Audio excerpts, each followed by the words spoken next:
kelainan yang terjadi pada sistem peredaran darah manusia. Penyakit hemofilia membuat darah dalam tubuh tidak dapat menggumpal atau membeku dengan baik. Seseorang yang menderita hemofilia mempunyai kemungkinan yang dapat menurunkan penyakit ini kepada anak-anaknya. Lalu selanjutnya ada jenis-jenis hemofilia yang dibagi menjadi 3, yaitu hemofilia ringan.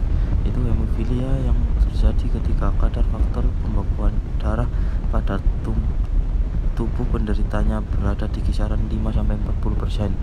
Hemofilia sedang terjadi ketika kadar faktor pembekuan darah pada tubuh penderitanya berada di kisaran 1-5%.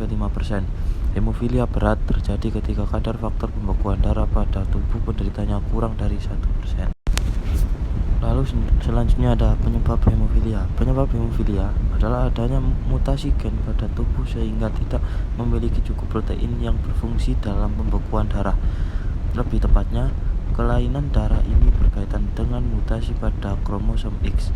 Karena itulah hemofilia kerap kali dialami oleh pria karena hanya memiliki 1 kromosom X, sedangkan wanita dengan 2 kromosom X lebih sering menjadi pembawa mutasi dari gen tersebut. Selain itu, penyebab mutasi gen tersebut belum diketahui secara pasti. Gejala hemofilia: 1. Cenderung mudah mengalami memar di permukaan kulitnya. 2. Ketika terkena luka gores atau mimisan, pendarahan sulit untuk berhenti. 3. Sering mengalami BAB berdarah.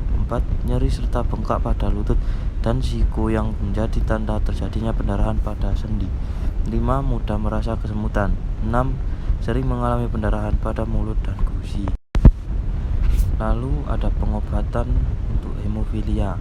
Walaupun tidak ada pengobatan yang pasti untuk penyakit hemofilia, terdapat alternatif pengobatan hemofilia untuk mencegah terjadinya pendarahan serius serta komplikasi penyakit lain. Pengobatan tersebut adalah terapi profilaksis, di mana dokter menyuntikkan faktor pembekuan darah yang sesuai dengan kebutuhan penderita hemofilia. Lalu yang terakhir ada pencegahan hemofilia. Sebisa mungkin hindari melakukan aktivitas berat yang dapat mengakibatkan cedera, seperti angkat beban. Apabila ingin melakukan aktivitas berat, lengkapi dengan pelindung tubuh seperti helm, pelindung siku serta lutut, dan lain sebagainya. Mengonsumsi makanan sehat dan bergizi.